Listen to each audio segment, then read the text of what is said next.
Glória a Deus. Paz do Senhor Jesus, igreja. Amém. Paz do Senhor Jesus, povo de Deus. Amém. Paz do Senhor Jesus, o lado de cá. Amém. Paz do Senhor Jesus, o lado de cá. Amém. Paz do Senhor Jesus para quem está no meio. Amém. Paz do Senhor Jesus para quem está do lado de lá. Amém. Agora no geral, paz do Senhor Jesus, igreja. Amém. Amém. Se você está feliz, dá uma linda salva de palmas para o Senhor Jesus Cristo. Todo bendito para todo sempre. Aleluia. Glória a Deus. Glória a Jesus. Gostaria que a igreja abra sua Bíblia no livro de Jó. Eu vou ler o último capítulo, na verdade, né? Do livro de Jó. É uma palavra sobre oração. Livro de Jó, capítulo 42, e o versículo de número 7. Glória a Deus. Se você pudesse pôr de pé, não em reverência a mim, mas a palavra de Deus, né? Glória a Deus. 42 de Jó, verso de número 7. Para quem não conhece, o livro de Jó, eu sei que atrás de mim está aqui já no texto. Mas o livro de Jó, ele se encontra antes do livro de Salmos, não é isso? Na Bíblia, né? Na lógica.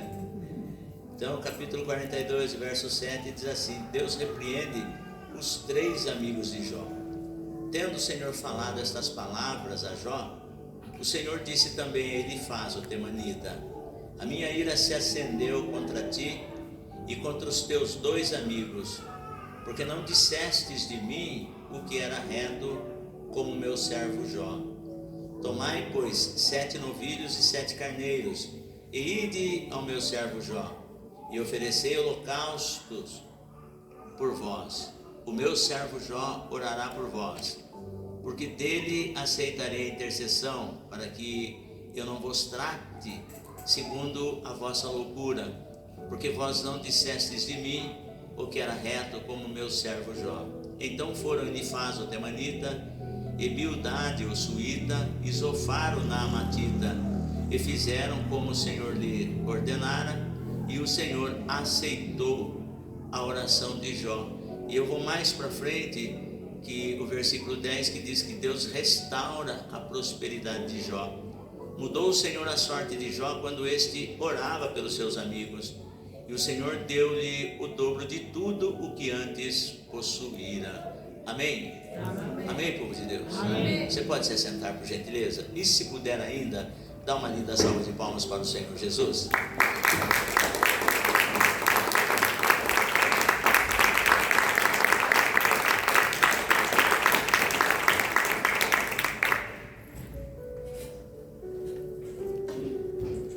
Mais uma vez eu quero fazer minhas as palavras do pastor Sérgio e de toda a igreja para o Gabriel e a Irenilde, que não fique só nessa vez, né? Mas nós estamos aqui, principalmente nesta semana que já está praticamente se findando. Hoje é quinta-feira, nós estamos na semana de oração. Então nós estamos orando a semana toda aqui, das 19h30 às 20h30, isso de segunda, terça e quarta. Hoje nós, além de fizermos as 2 orações de petição, de intercessão, e depois nós vamos agradecer a Deus e encerrar o culto. E aí nós vamos encerrar essa campanha de oração no sábado, na realidade. Mas no domingo eu estou convidando a igreja que venha participar com o pastor Salu da Escola Bíblica Dominical, mas venha assim no período de jejum, tá? E daí nós vamos entregar o nosso jejum aqui, depois da Escola Bíblica. Estou convidando toda a igreja para vir. E esse tema que nós estamos discorrendo na Escola Bíblica Dominical é muito interessante e é de muita importância para a vida da igreja. Nós estamos falando sobre sexualidade, diversidade sexual e de gênero. Então eu quero convidar toda a igreja, que é muito importante que você venha, participe, né, as crianças. Ah, pastor, mas eu venho, não tenho com quem deixar meus filhos. Não tem problema, domingo também tem escola bíblica para as crianças. E os pais participam da escola bíblica aqui com o pastor Salustriano, aqui na nave da igreja, as crianças na parte superior, e o nome do Senhor é glorificado. Na semana passada dei apenas a introdução sobre diversidade sexual e de gênero, porque isso diz respeito a mim e a você, aos nossos filhos, como que a igreja lida com isso, interage com esse tema de tamanha importância, principalmente para os dias que nós estamos vivendo. Então eu quero convidar e convocar toda a igreja que venha e participe conosco, tá? Para que nós possamos crescer mais na graça e no conhecimento e poder instruir os nossos filhos, né? Como lidar com esse tema, como trabalhar, como a igreja trabalha, qual é a visão do pastor, do ministério relacionado a esse tema de grande importância. Então, aí você vem para a escola bíblica em jejum, né? E depois, aqui, depois da escola dominical, nós entregamos o jejum, tomamos o café da manhã nosso aqui, entregando o jejum, aí você vai para a tua casa abençoado. Como que nós poderíamos fazer? Você vai tomar sua última refeição normal, até um determinado horário, volta de umas 23 horas, mais, ou antes, e depois de lá para lá você não se alimenta. Eu estou pedindo para que a igreja, aqueles que podem, né, que jejue dessa forma. Aí nesse período você não vai se alimentar e vem, participa junto com o pastor Salustiano da escola bíblica, e depois eu vou estar fazendo assim, né, e convidando aqueles que podem que façam assim também. E aí quando nós encerrarmos a escola bíblica, nós entregamos o nosso jejum, agradecemos a Deus, cujo propósito nessa semana de oração é para que o Senhor venha despertar em nós um avivamento no meio do povo de Deus. Amém, igreja? Então eu convido a igreja que venha, participe, você vai ser muito abençoado, enriquecido com a presença do Pai, do Filho e do Espírito Santo, e esse tema que é de grande importância para a vida da igreja nesses últimos dias. Mas durante toda a semana, todos os dias que nós nos reunimos aqui, fazemos a nossa hora de oração, uma hora de oração. Aí no final eu encerro com um texto da palavra de Deus, e ontem eu estava lendo a respeito do Evangelho de Lucas, quando Jesus ensinando seus discípulos a orar, porque eles pediram para que o Senhor o ensinasse a orar.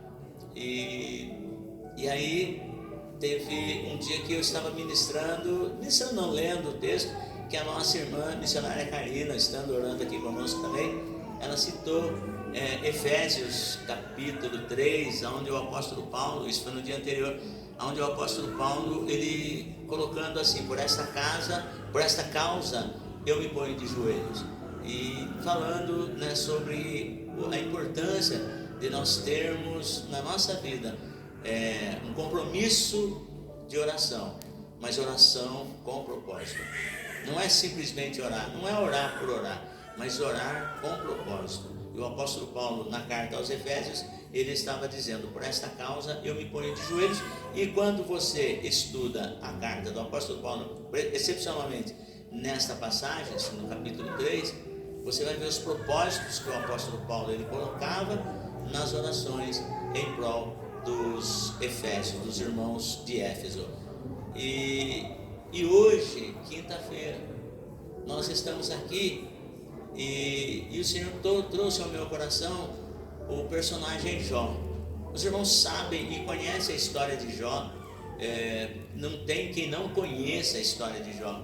É um homem que sofreu muito, ele passou por inúmeras situações. Jó não sabia o que ele estava passando, não sabia que ele estava enfrentando uma batalha espiritual, porque o assunto de Jó começa praticamente lá no céu. Começa no céu. Nós somos conhecidos aqui na terra como pessoas, somos conhecidos no bairro onde nós moramos, somos conhecidos na empresa onde nós trabalhamos, na igreja onde nós congregamos, somos conhecidos, nós temos o nosso ciclo de amigos aonde nós somos conhecidos. Porém, nós não somos conhecidos simplesmente no nosso ciclo de amigos, trabalho, congregação, não. Nós somos conhecidos no mundo espiritual. O inferno nos conhece, os céus também nos conhecem. Pai, o Filho e o Espírito Santo, Deus Pai, Deus Filho e Espírito Santo nos conhecem. Os anjos de Deus, eles nos conhecem, Porque o escritor aos Hebreus, ele fala assim que os anjos são espíritos ministradores que trabalham para aqueles que hão de herdar a salvação. Então, assim como o Pai, o Filho e o Espírito Santo, ele nos conhece por nome, sobrenome e o nosso endereço, o CPF, assim os anjos de Deus também nos conhecem. No céu nós somos conhecidos, porque o Senhor ordena aos anjos que nos guarde, nos proteja, e Deus, ele nos chama por nome. E o adversário também nos conhece. Ele também nos conhece. Ele não é onipotente, onipresente, mas ele tem uma folha corrida nossa, porque ele sabe de onde nós viemos. E a batalha espiritual de Jó começou no céu.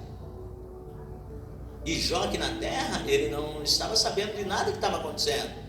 Ele levantava de manhã, sacrificava em prol dos seus filhos, apresentava toda a sua casa, toda a sua família, os seus empregados, porque quanto mais nós temos responsabilidade da nossa família, da nossa empresa, aonde nós temos, aumenta o nosso âmbito de responsabilidade, também aumenta o nosso comprometimento em termos de oração.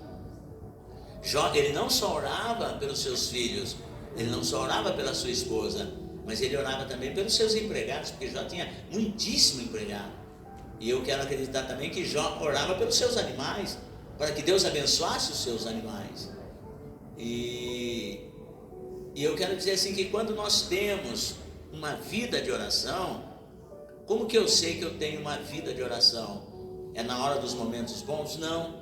É principalmente na hora dos momentos difíceis, porque nós oramos e quando nós suportamos as provas, essa é na verdade, é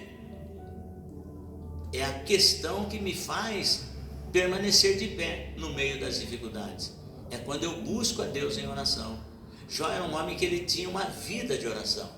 Ele orava pelos seus filhos, orava pela sua esposa, orava pelos seus bens, orava pelos seus empregados. E se já não fosse uma pessoa de oração, ele não suportaria o que ele suportou. Muitas pessoas sucumbem, muitas pessoas não aguentam as pressões, porque simplesmente não buscam a presença de Deus em oração. E oração, irmãos, é o nosso compromisso diante de Deus, porque é isso que vai nos manter de pé. Todos nós passamos por situações, por adversidades. A razão de nós suportarmos ou não é determinado pelo quanto nós gastamos no solo da oração com Deus. E a batalha de Jó estava no céu, começou lá no céu. E a Bíblia vai dizer que quando os filhos de Deus vieram perante o Senhor, Satanás veio entre eles. E Deus lhe fez uma pergunta: de onde vem Satanás? Satanás responde: de rodear a terra e passear por ela. E Deus prossegue: observaste tu, meu servo Jó, porque não há ninguém na terra semelhante a ele, homem sincero, reto, íntegro, desviando-se do mal. E aí Satanás fala: bom, ele serve ao Senhor, porque ele é uma pessoa interesseira, o Senhor tem abençoado ele de todas as maneiras, obviamente ele ia te servir, mas tira tudo que ele tem, e o Senhor vai ver se ele não blasfema de ti na tua face. E Deus fala: vai, tudo que Jó tem está na tua mão, pode tocar, porém não poupa a minha vida, porque a vida dele me pertence. E aí Satanás sai da presença do Senhor e vai e começa a desferir golpes sobre golpes na vida de Jó. E Jó acaba perdeu os seus animais, e ele tinha muitíssimo gado. Para os irmãos terem noção, conforme o texto diz, Jó era o homem mais rico do Antigo Oriente, e ninguém sobrepujava ele em riqueza. E aí foi uma sucessão de perdas na vida de Jó. Ele perdeu seus bens materiais e de repente ainda perdeu seus filhos. E aquilo que Satanás falou: se o Senhor tirar tudo que ele tem, ele vai blasfemar de ti na tua face. Eu estou falando de um homem de oração. E quando Jó perdeu seus filhos, que veio uma sucessão de perdas, os bens materiais, tal, os animais e tudo mais, e de repente um pé de vento dá nos quatro cantos da casa, derruba sobre os seus 10 filhos que eles estavam reunindo-se, celebrando o aniversário, a data de aniversário do filho mais velho. E aí deu um vento muito forte, deu nos 4 cantos da casa, derrubou a casa sobre os 10 filhos de Jó. E alguém vem dar notícia para Jó, fala: Jó, os seus filhos estavam celebrando aniversário na casa do seu filho mais velho. E aconteceu uma tragédia. Deu um vento forte, caiu sobre a casa e matou seus 10 meninos de uma única vez. A Bíblia diz que Jó se prostrou em terra, adorou ao Senhor, dizendo aqui: nu eu saí do ventre da minha mãe, e nu para lá tornarei.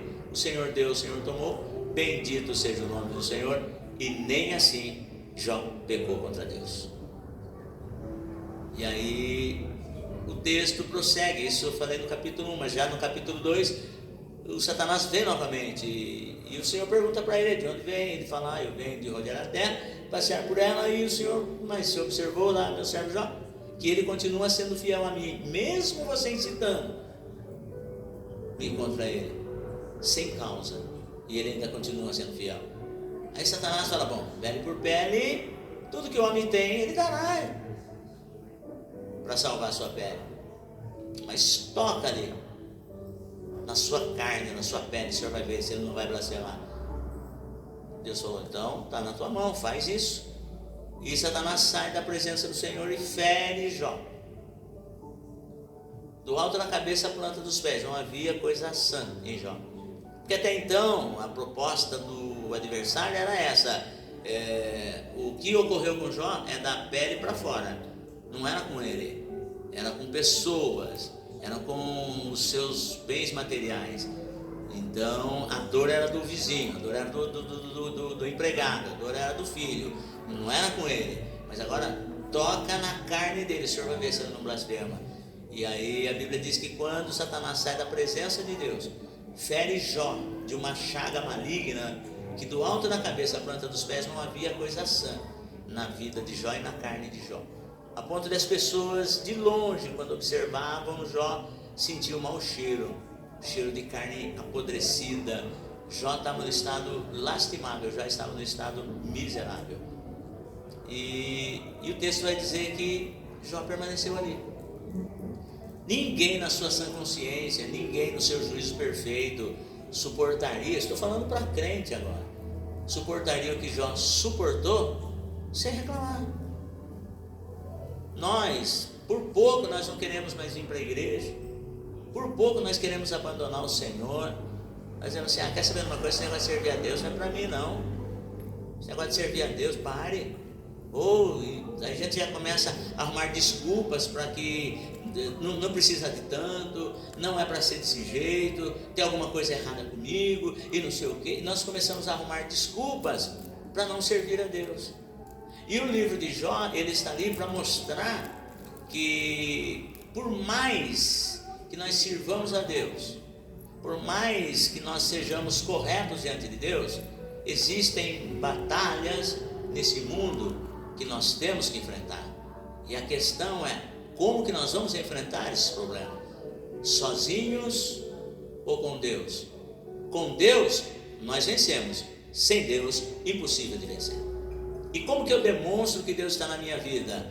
Que eu preciso, que eu dependo dele, é quando eu estou estudando a sua palavra, lendo a sua palavra. Porque eu costumo sempre dizer para os irmãos que quando eu estou lendo a Bíblia, Deus está falando comigo, mas quando eu estou em oração, estou falando com Deus. Isso é fato, isso é real. Eu preciso acreditar até que ponto as minhas orações, elas são ouvidas. Eu preciso acreditar até que ponto a palavra de Deus, ela é real para mim. E eu não vou atrás de buscar textos para eu pregar, de forma nenhuma. Se eu não estiver aqui pregando, obviamente, Deus levanta outro. A obra de Deus, ela não perece, mas eu procuro textos, eu procuro mensagens, para que eu possa viver a palavra de Deus. E não é fácil. Não é fácil. Por isso que Abacuque, Paulo na carta aos Romanos, diz assim: o justo vive pela fé.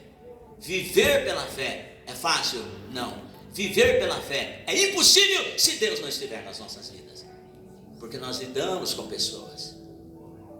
E aqui nesse texto, uma palavra breve sobre oração, eu vejo que Jó estava prestes a perder a bênção.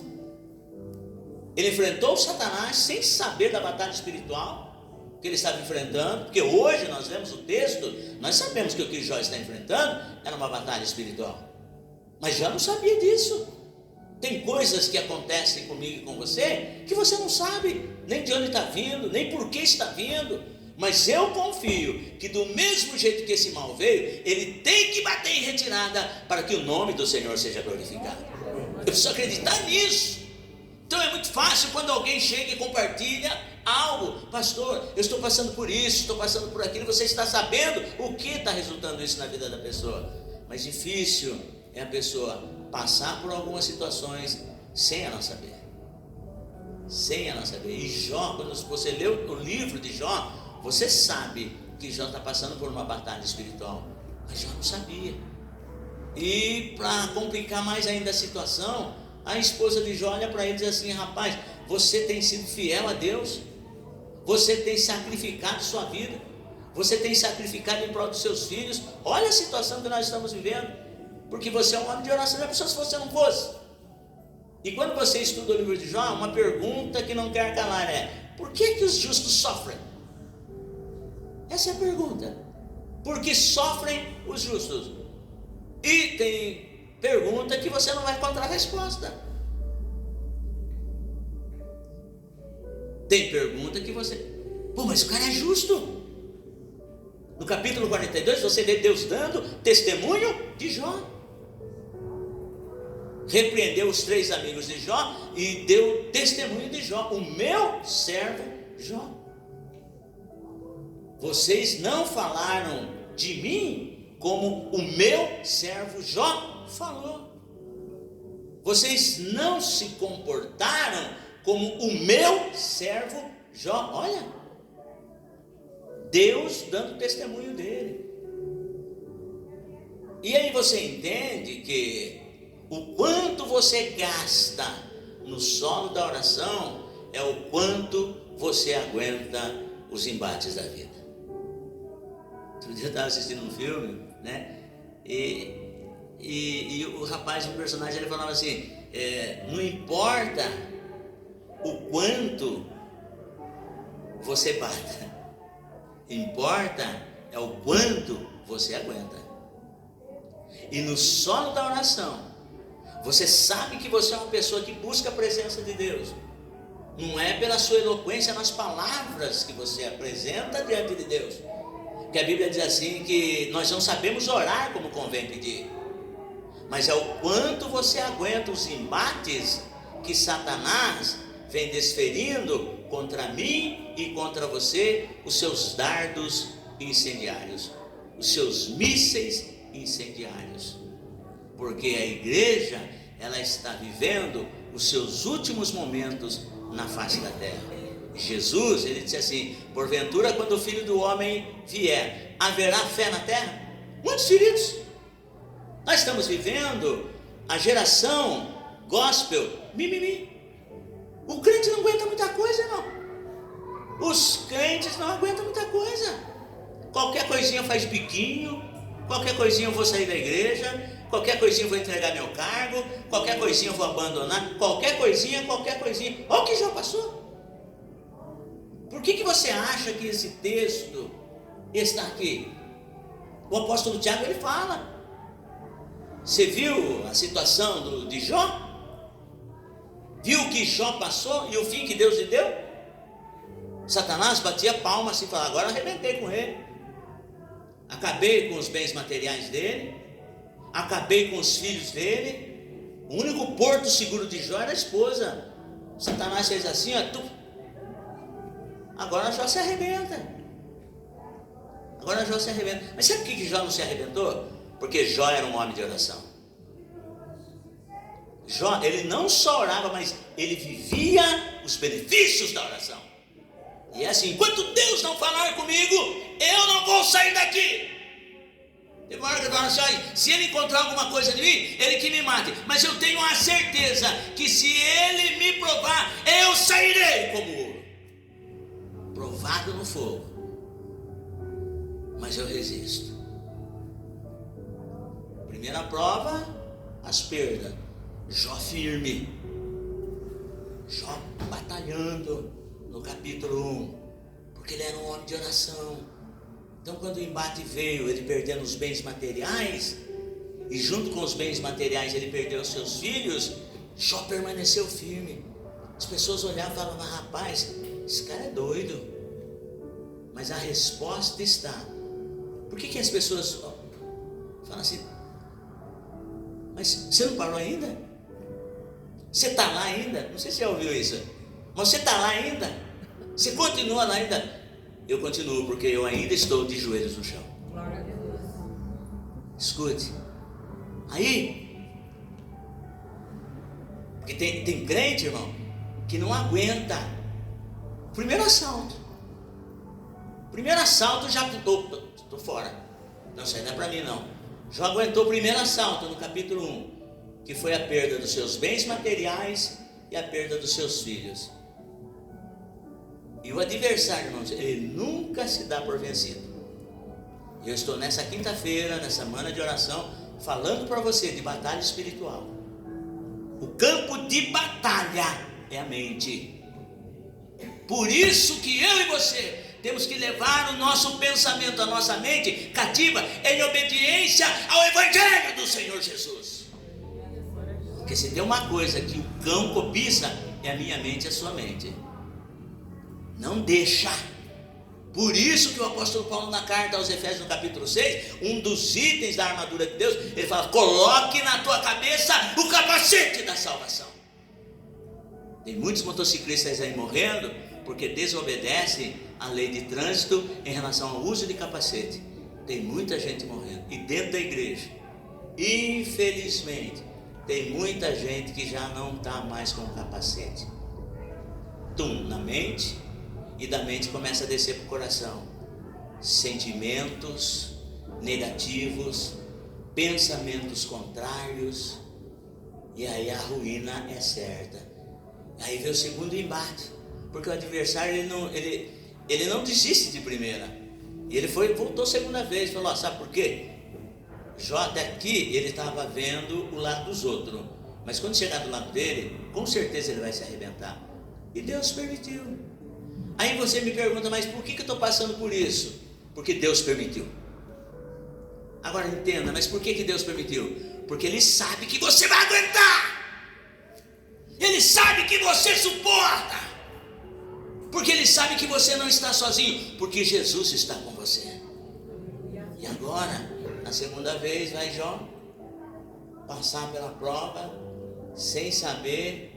Agora uma chaga mortal do alto da cabeça à planta dos pés, e Jó passando aquela prova, e Jó naquela prova, e buscando em Deus, porque quando você não tem a resposta, não adianta você buscar no homem, não adianta você buscar no cônjuge, porque quando é batalha espiritual, se você buscar no cônjuge, você vai buscar aquilo que você quer ouvir, e nem sempre aquilo que eu quero ouvir é aquilo que Deus tem para mim. Então eu tenho que sair do campo do emocional e ir no campo espiritual. Senhor, fala comigo.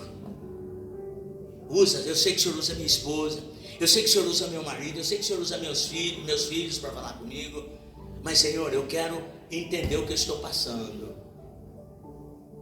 E aí você vai para o campo e Deus vai falar com você. Enquanto Ele não fala, fica tranquilo, você está na mão dele. Jó passou pela segunda prova e de repente aí vem os amigos de Jó, colocou toda aquela situação que os irmãos sabem.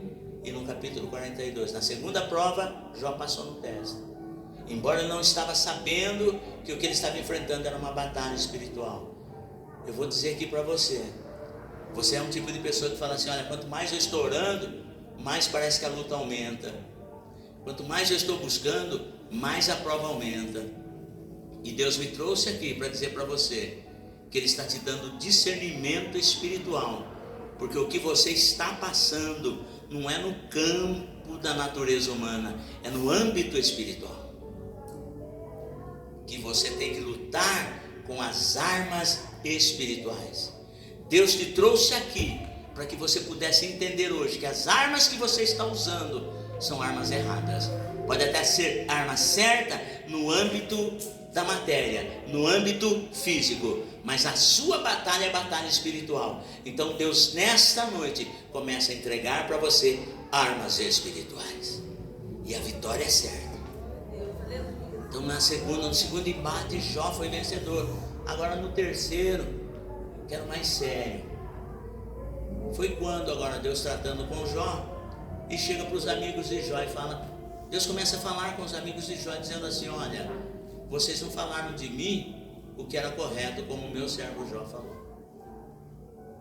Então agora eu quero que vocês vão lá, e olha só, tendo o Senhor falado essas palavras a Jó, o Senhor disse também, ele faz o temanita: a minha ira se acendeu contra ti e contra os seus 2 amigos. Deus falando: porque não disseste de mim o que era reto, como meu servo Jó. Tomai, pois, 7 novilhos e 7 carneiros, e ide ao meu servo Jó, e oferecei holocausto por vós. O meu servo Jó, olha só, o meu servo Jó orará por vós, porque dele aceitarei a intercessão, para que eu não vos trate segundo a vossa loucura. Olha a responsabilidade de Jó. Primeira prova, perdeu tudo, mas ele suportou.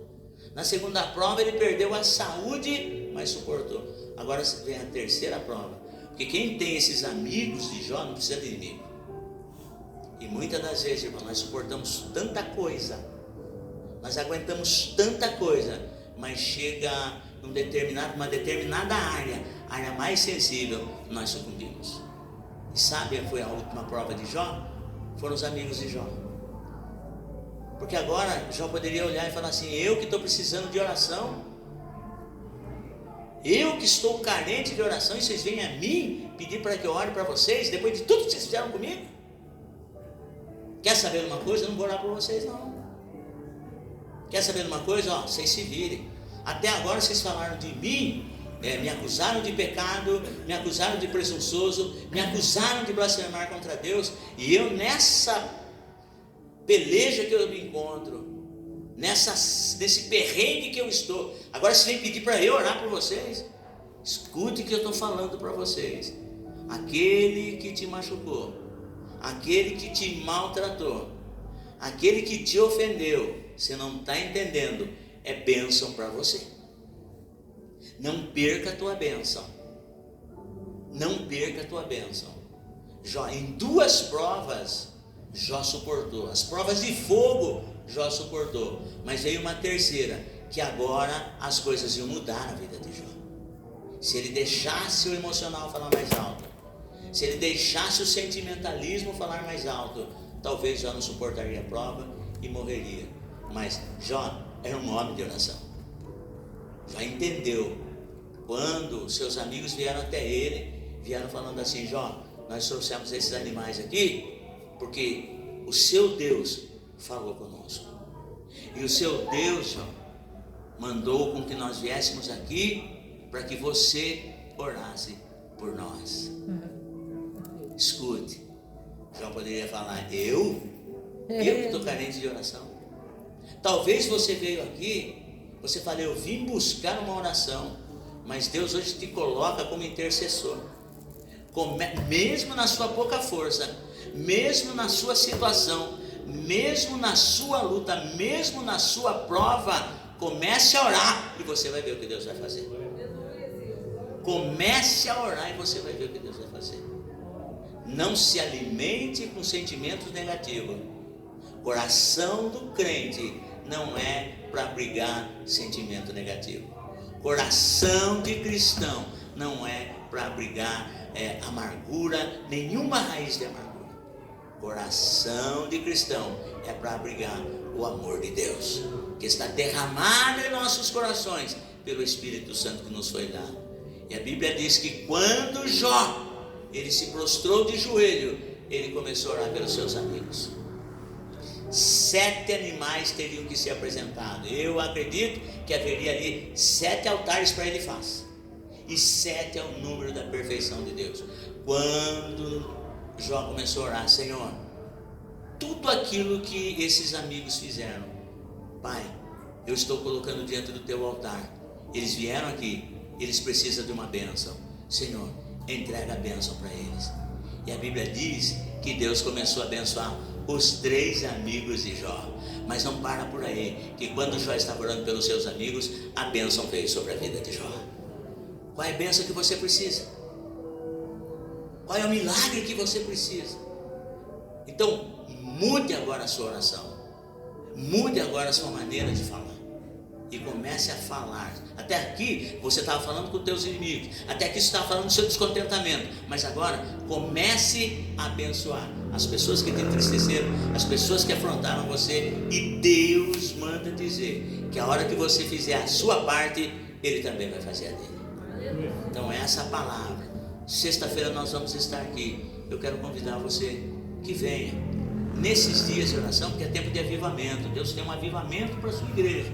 Deus tem um avivamento para a tua vida. Coloque no papel aquilo que te incomoda, pessoas que te incomodam, e comece a apresentar em oração. Isso é muito importante, porque antes de libertar as pessoas, Deus quer libertar eu e você, para que nós possamos orar e ver a bênção de Deus. Quantos entenderam, digo amém. Amém. Diga assim: no solo da oração, No solo da oração é o que nos fortalece. é que nos fortalece. Diga: nós sabemos Sabemos que nós estamos enraizados no solo da oração, é pelas provas que nós É aguentamos. pelas provas. Amém? Não ligue para Deus livrar, não ore para Deus livrar você da prova, não. Porque se você está nela, fique tranquilo, Deus vai te tirar dela. Mas isso está vindo na sua vida para nos fortalecer. Então, nessa semana de oração, aproprie-se dos benefícios da oração. Ore, principalmente pelas pessoas que você, muitas das vezes, quer ver longe de você. Mas são bênçãos de Deus na tua vida. Porque em você orar por elas, a bênção vai vir sobre a sua vida. Amém, igreja? Amém. Coloque-se de pé, por gentileza. Vamos agradecer a Deus. Agradeça ao